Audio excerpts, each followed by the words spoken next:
चांगल्यातले चांगले खेळाडू लागणार आहेत आपल्याला. हो, त्या प्रतापची टीम म्हणजे त्याच्यासारखी स्ट्रॉंग असणार. शेवटी स्टेट लेवल कबड्डी प्लेयर आहे तो.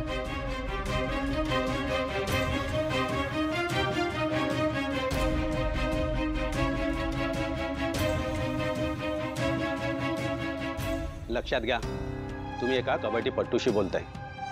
अरे भावनाशी लग्न करायचंय ना तुला, मग कशाला त्या कबड्डीच्या सामन्यांच्या फंदात पडायचं? आपल्या इगोवर आलं तर आपण मागे पुढे पाहत नाही. हे बघ, हे तू मला सांगू नकोस. इथे आलायस ना आता, जो काही इगो असेल ना तो घरी ठेवून यायचं.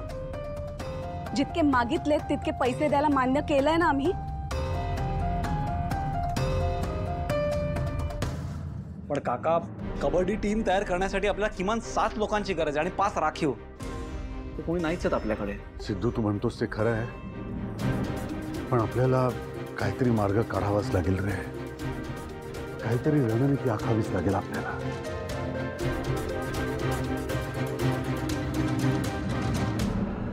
कोणी कितीही रणनीती आखू देत, आपलं कोणी काही वाकडं करू शकत नाही. कबड्डी खेळणं हा माझा प्रांत आहे आणि त्यात मला हे असे फालतू लोक हरवू शकत नाही. ते सगळं मला माहिती आहे, पुढे बोल. आपल्याकडे टीम तयार आहे, पण माझे सर्व खेळाडू प्रोफेशनल आहेत. ते उगाच कुणाशीही मॅच खेळणार नाहीत. मग आता काय करायचं? जिंकणाऱ्याला रोख बक्षीस जाहीर करायचं. म्हणजे माझ्याकडचे सर्व अव्वल दर्जाचे खेळाडू मी आपल्या टीममध्ये घेऊन येतो. त्यांच्या जिंकण्याचे चान्सेस कमी होतील आणि मी भावनेच्या गळ्यात माळ घालून मोकळा होऊ शकतो. तुझ्या मागण्या तर वाढायलाच लागल्या. आणि एवढं करूनही जर तू हरलास तर हातातून सगळं निसटून जाईल. पैसा पैसा जाईल, भावना बिन लग्नाची राहील. असं अजिबात होणार नाही. ठीक आहे, तुला एवढीच खात्री आहे तर आम्ही बक्षीस जाहीर करतो. तू तुझी टीम तयार कर. ठीक आहे, मी लगेच सगळ्यांशी बोलतो.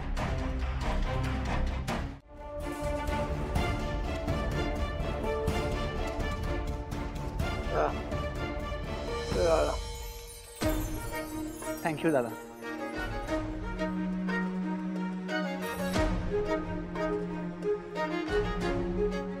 म्हणजे आता आपल्या टीम मध्ये 3 जण झाले, सिद्धू, संतोष आणि वेंकी. हरीश, तू खेळशील ना रे? हे बघ, आजपर्यंत मी तुझ्याकडे कधीच काही मागितलेलं नाहीये, पण हा भावनाच्या आयुष्याचा प्रश्न आहे. नाही नको म्हणूस. ह्या सगळ्यांना तर मी कसंही मॅच साठी तयार करेन, पण स्वतःचा फायदा साधायचा असेल तर हीच संधी योग्य आहे संतोष.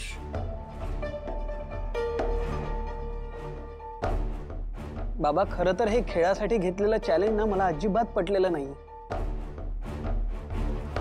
पण आता तुम्ही सगळे म्हणतायत तर मी.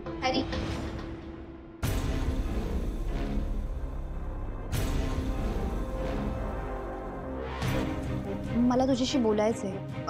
रूम मध्ये येतोस का थोडा वेळ? आलोच. अहो, मी कोल्हापुरी माणूस आहे. हो अहो, चौकात कोल्हापुरी मिसळ विकतोय आणि मला कशाला घेऊन आला इथे? आणि या कबड्डीचं मला काही माहित नाही. आधीच सांगतोय. ठीक आहे काका, काही हरकत नाही. तुम्ही फक्त एक काम करा, आम्हाला एवढंच सांगा की झणझणीत कोल्हापुरी मिसळ कशी बनवतात.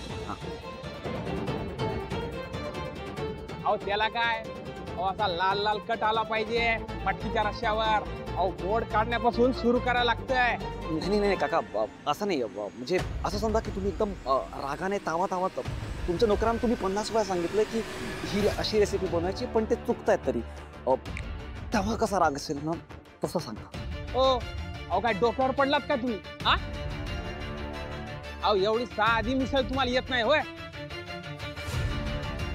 हलकी लेखा मटकी मोडायला. हरीश संतोष जा नाही इकडे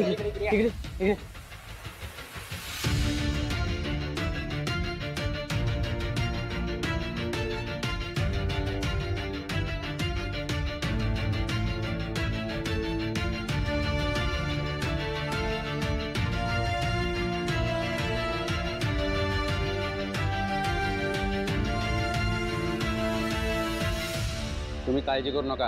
अहो किती भारी कोच आणला ना तरी सुद्धा आपल्यापेक्षा चांगली कबड्डी खेळूच शकणार नाहीत. यांना घाबरण्यापेक्षा तुम्ही खेळावरती फोकस करा.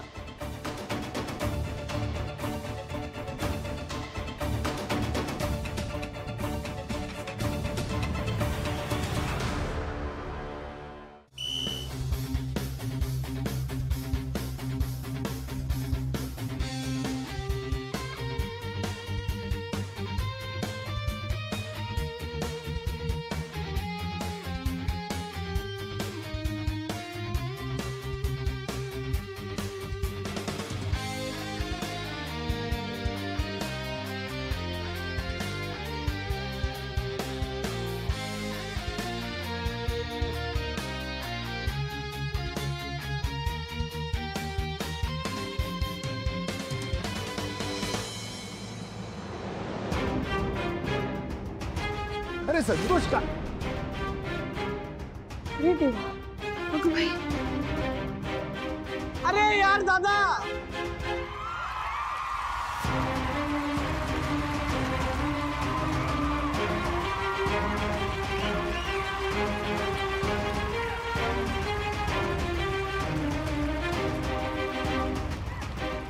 अशा प्रकारे टीम प्रतापने सिद्धिराज गाडे पाटील यांच्या टीमचा एक खेळाडू बाद करून दमदार सुरुवात केलेली आहे.